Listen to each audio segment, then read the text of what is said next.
constructed by a small group of wealthy, college-educated, politically connected white men led by Alexander Dallas Bache, who was, I think, a cousin or something, a relative of Benjamin Franklin. He was connected with all the right people. And he pulled together a very small group of men who were just like him, politically connected, well-educated, moneyed, landed. And they set about very consciously in an organized fashion to construct American science, to be competitive with European science.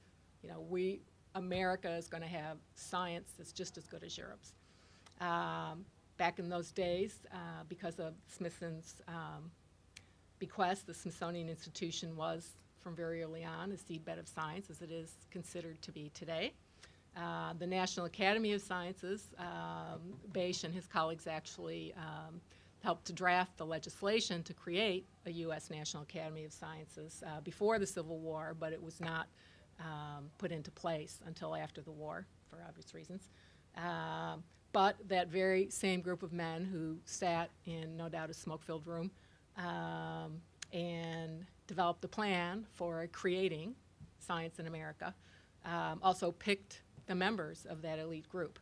And I'm sorry to say, it's still very much the same today. It's changed a lot, but in some fundamental ways, it's still the same. It's a very select, elite group, members of the National Academy of Sciences. The same goes for the Institute of Medicine and the Academy of Engineering, but I know best the Academy of Sciences. And I've highlighted a few words here. I picked a bad color here. There is no membership application process. So this is a hand-picked group. Members pick new members. And it's a closed discussion. There's nothing public about this process. And you can see that about 10% of Academy members are Nobel Prize winners. Science. I just wanted to include this slide so we're all starting from the same page. This is how I think of science as a social scientist who's interested in science. And science is many things, and this is not the way your typical natural scientist might define science, but it's the way I look at things. In social studies of science, the story of Midas on the moon, I've been working on this for probably about 5 years. This is an excellent case study in the social construction of scientific facts, because the fact that Streptococcus mitis went to the moon on a Surveyor robotic spacecraft, and which sat on the surface of the moon for about 3 years, and then some of the equipment on Surveyor, including a camera, were retrieved by Apollo astronauts and brought back to Earth for analysis. During the lab analysis, a couple of technicians swabbed the camera parts and cultured them to see what they grew, and they grew Streptococcus mitis, which is a very common, probably all of us have it in our mouth right now. It's not strep throat strep. It's a different Streptococcus. This was a claim that did not go through peer review. It was a claim made at a conference. The conference paper was cited in a peer-reviewed journal, a fairly prestigious one in annual reviews of microbiology, and was thus established fairly quickly as a fact, and it wasn't a fact. And in fact, photographic evidence has been unearthed in the past few years to show that indeed clean room procedures were violated multiple times in multiple ways during those lab analyses. So I really enjoyed this project, but it was going down the rabbit hole. It was so interesting, and it involved dealing with a lot of he said, she said claims and counterclaims and details and procedures, and it was really fun. You get down to the role of the National Academy reports. Without certain types of validation, accredited Ph.D. programs, and this more informal but nonetheless very important accreditation from the Academy, you're still going to be living on the fringes. And one of the big challenges, as I'm sure you all know, in communicating about science is explaining ambiguity and uncertainty. This gets back to what I was talking about in the D'Aquila earthquake case. I think the science community writ large still has a long way to go in getting comfortable speaking with non-expert audiences amongst themselves. If you go to scientific conferences and you listen to scientists presenting and talking amongst themselves. They have no problems with talking about ambiguity and uncertainty, generally speaking. But when scientists are speaking to non-scientists, it's a different story. And we have a lot of work to do there. Now I'm going to switch to the media and the mediated communication environment that we are all doing our business in. As I mentioned before, I work with the Near Earth Object Program at NASA, and our next big event is a close approach of an asteroid called 2012 DA14 on February 15th. There's already been a lot of reportage about this, and some of the headlines. Here are some of my headlines. CNN headline about 2012 DA14. An asteroid is coming and scientists are excited. Fear not, Earth is safe. LA Times, congrats Earthlings, you're safe, ... for now. And then there was a really over-the-top story in the Seattle Post-Intelligencer about this asteroid and some other asteroid research projects. Asteroid raining meteors at Earth. NASA plans to lasso one. So how to communicate clearly and concisely in this kind of environment is a challenge. Now, as always, scientists will qualify their remarks and qualify their forecasts and predictions, but out in the public discourse, those qualifications fall away, and in the community of neoscientists, there's a little bit of concern about the D'Aquila earthquake verdict. Are you all familiar with that, where scientists who were involved in predicting earthquake activity made statements in public that yes, there would probably be some earthquake activity, but we don't need it. You know about this. And they obviously were wrong, because the earthquake that ruined D'Aquila was disastrous, simply put. And scientists were taken to court, and the judge, there was a posting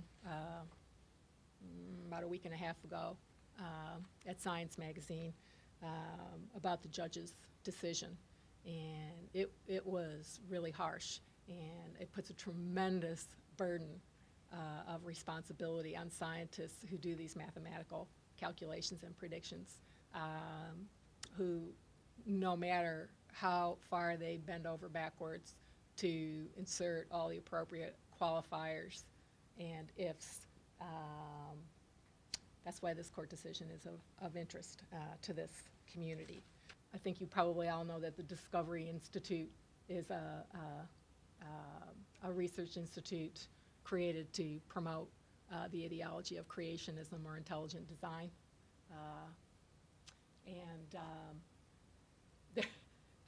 You can see that they're the author of this content, Evolution News and Views. It sounds legit, right? Evolution News and Views, sounds good. Evolutionnews.org, it's a project of the Discovery Institute. I'm not sure how I would study this question. How many people who do some Googling and come up with evolutionnews.org in the top 5 hits would bother to find out that this is an outfit backed by the Discovery Institute? And I'm particularly interested in rhetoric and rhetorical strategies. And I've had some success, and it's certainly not just me, because the whole field of science communication research has been, pardon the joke, debunking for years and years and years. And I think people and organizations in the sciences have heard the message that this practice of debunking, which is basically, I'm right, you're wrong, here's why, is not a good way to engage people in dialogue.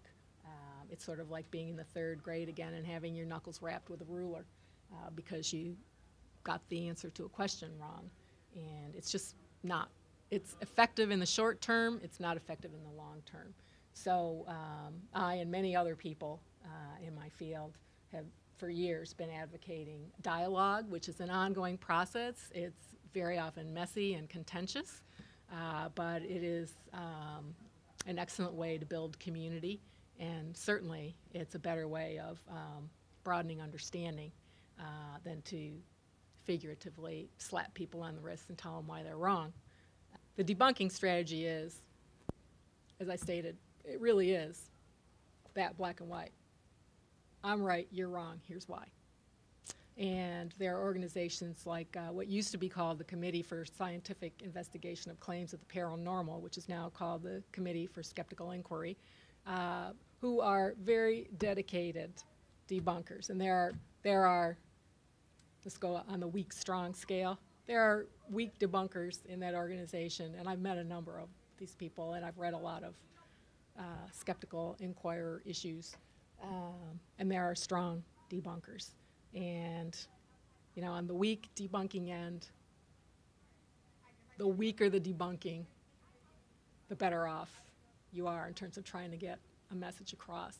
But it's just that method of debunking is saying, look, I'm an authority, I know more than you do, and I'm telling you you're wrong. You don't understand. You're ignorant.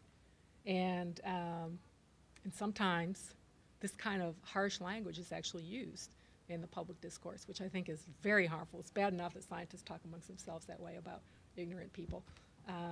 But that doesn't get you anywhere. Is that going to convert this person to your point of view? No. So the dialogue approach is, and believe me, not everybody likes this. My fiance hates it. So, well, why do you feel that way? Where did you learn about this? And I spend an hour and a half once a week in a second grade classroom as a visiting scientist, and they ask really great questions. But they also read a lot of wacky stuff on the web. And the first thing I will ask them, I won't say, well, that's a weird idea. I will say, well, oh, where did you learn about this? Well, my mother told me, or my friend told me on the playground, or da, da, da. So we'll get there. Where did you find? And do you know where that information came from? You know, did it come from a scientist? Did it come from a teacher? You know, so just try to explore that. And that's a way of engaging someone in dialogue. Try to understand, one, why they're interested in or concerned about a particular issue that they think is a science issue, and where they acquired the information that they presented to you came from, and just try to help them be better equipped the next time around to understand how to look for reliable information. You know how to use Wikipedia. I know how to use Wikipedia. How many people know how to use all those notes and references, and how many people actually go and look at the scientific papers that are cited in a Wikipedia entry?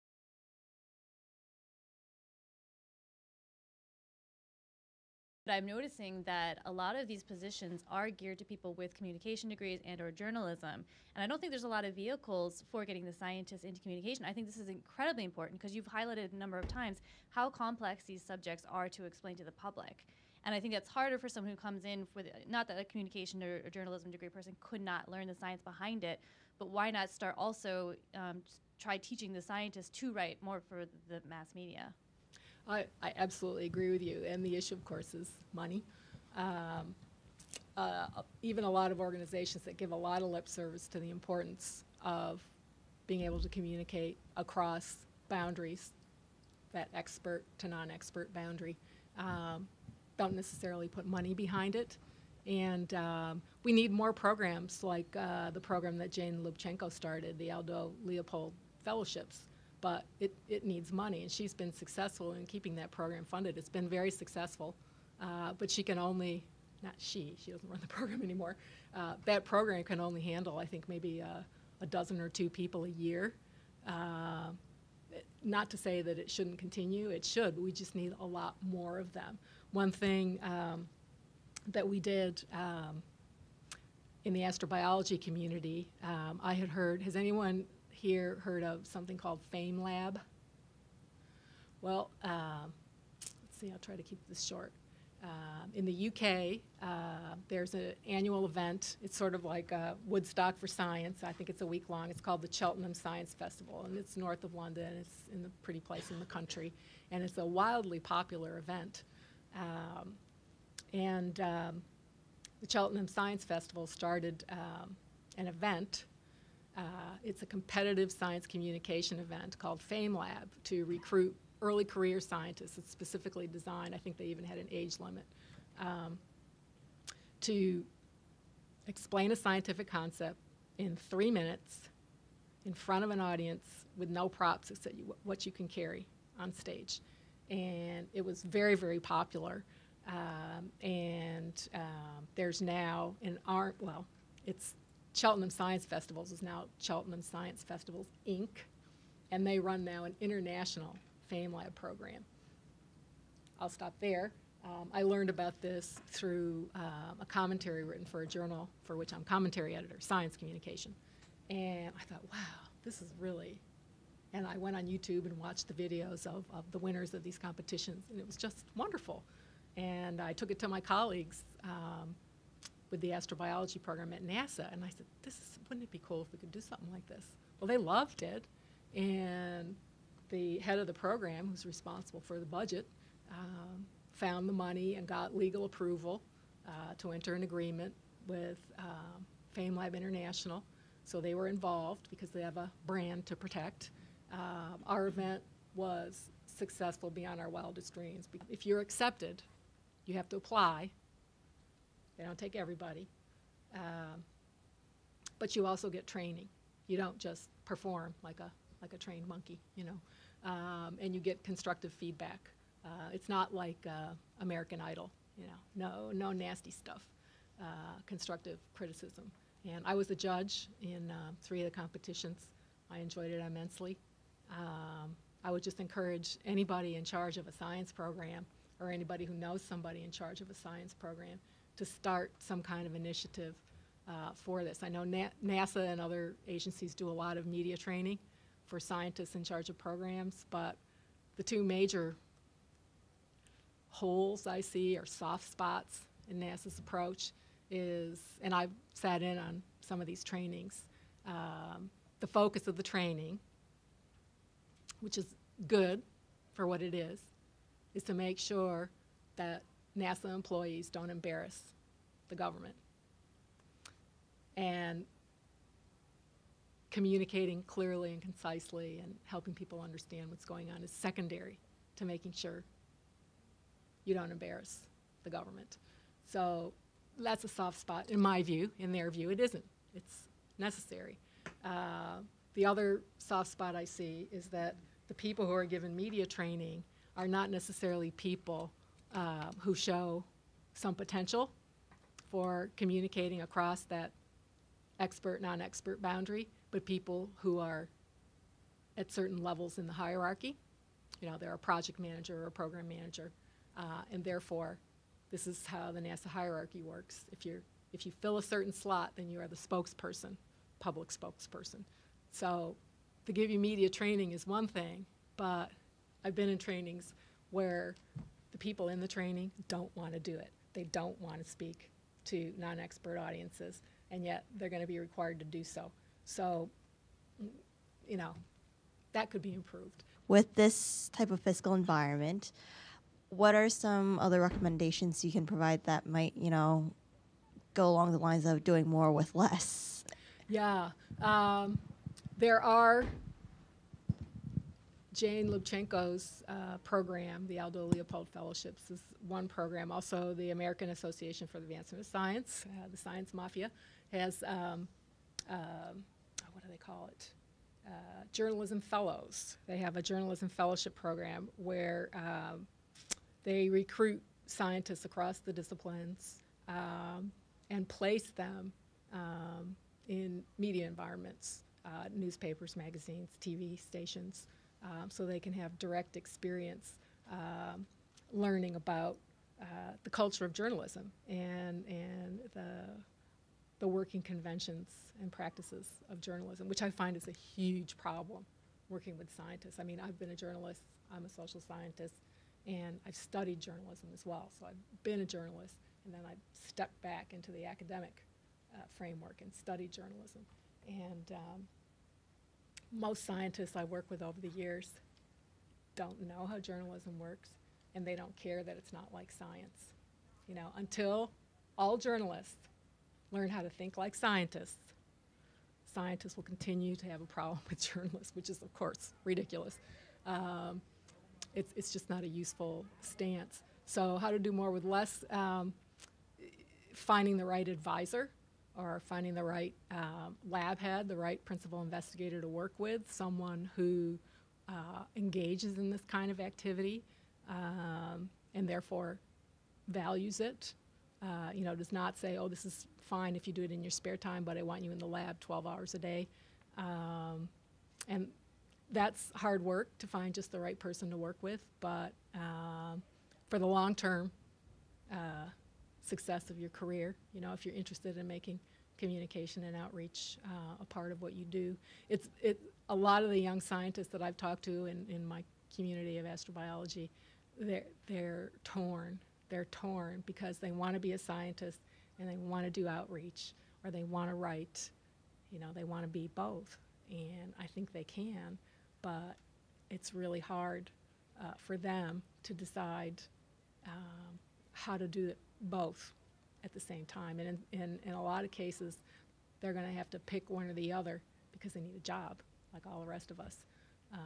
And in those cases, when people are at that stage, I encourage them, if they're on the verge of earning their Ph.D. in chemistry or geology or physics, to take a few years, get some publications in their pocket, and then, you know, not necessarily wait till tenure, but wait until you get yourself established in your discipline community, and then try to expand a little.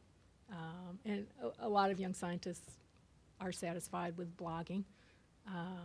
They can build up quite an audience that way through their social networks. I was wondering, what are your thoughts on open access information? I mean, there's a huge push in this direction, and in theory, this sounds great and beneficial to everybody, but I think there's a real potential for this to be misused by non-experts. Huge. But I'm a First Amendment absolutist, and I'm an open access absolutist. In fact, I'm really struggling with the pressure on me to publish properly in properly peer-reviewed publications as opposed to open access journals and so on. I lean toward open access, again, because I'm publicly funded. And at this point in my career, I've just told myself I need to decide not to care about the peer-reviewed publication thing. I mean, I'm not on a tenure track. I chose not to pursue that career path for a number of reasons, one of which is this. Yeah, open access is problematic, and it's problematic in that if when I started to work with the Near Earth Object Program at NASA, it's run out of the Jet Propulsion Laboratory in Southern California, and they have an information release policy, which we're probably going to review this year. There is so much information on that website. I can't find what I need. I can't find it with a search function. I can't find it with a Google search. It's data. It's mathematical data. It's pages and pages and charts and charts and charts of numbers. And, you know, amateur astronomers and other sorts of neo-buffs who aren't working in the field know how to navigate that, but I don't. And so the burden is on me to come up with some kind of approach to making all that information more user-friendly. And this is the biggest problem I see with open access to scientific data, is that, you know, so many of us don't know how to use it, and I don't exempt myself. It depends on the science. It seems like when you're going through college or a grad program in any of the sciences, they're training you to become like a PI or something, or to head your own lab. And I think, so Francis Collins, the director of the NIH, has like this like blog, I guess, and his most recent one, I think, was like last week, was commenting on this issue of PhD students in the biomedical sciences rarely become PIs, but they're being trained to become PIs. And so I think that's a major problem, especially in the communication of science to the public. No one really gets this type of training when they're going through grad school or undergrad. So I think, you know, a potential solution, I mean, these extracurricular activities sound really nice and effective. But even if you could work into the curriculum of undergrad, and even just like a small little activity on like how would you communicate this idea to like a lay audience or something like that, or tell people that you can, you know, get a degree in science and go into communication. You know, you don't have to be a PI or something. Right. It seems like people are starting to work with that and starting to realize this issue. So it's kind of promising seeing in the future. These are words that I like to mention at the end of any presentation I give, because the way I like to look at social processes is through examination of the rhetoric. And these are words that are so beloved in the space community, at NASA, and industry, and the policy community. And they're mostly so loaded. Well, some of them are so loaded that we should just not use them anymore. Colonization, frontier, I don't know. Manned, we just shouldn't even be saying that anymore. But other words here are so loaded with multiple meanings that they become meaningless in public discourse. When a scientist says her findings are significant, what does she mean? Significant to her? Significant to her discipline? Significant to her funding agency? Significant to the taxpayers who ultimately have funded her work? We don't know. Same thing with bold. What does that mean? Cool? I don't like that word. I'm sorry. I'm losing that battle. Same thing with exciting. When I talk with my NASA colleagues, scientists, and also program managers, I just can't get past the, well, it is exciting. But it has a personal meaning which doesn't necessarily convey to audiences. Same thing with important. This is very much related to significant. Profound. Threat, I talked about in the context of near-Earth object observations and tracking. They've always been there. Why are they suddenly a threat? Because we know more about them. They're potential hazards. Vision, we've talked about these visions for space exploration that tend to be devoid of solid content. When President Bush announced his vision for space exploration, I looked at this, I looked at the NASA budget, and I said, this is a hallucination for space exploration. Well, thank you all for coming, and feel free to email me if you need any information.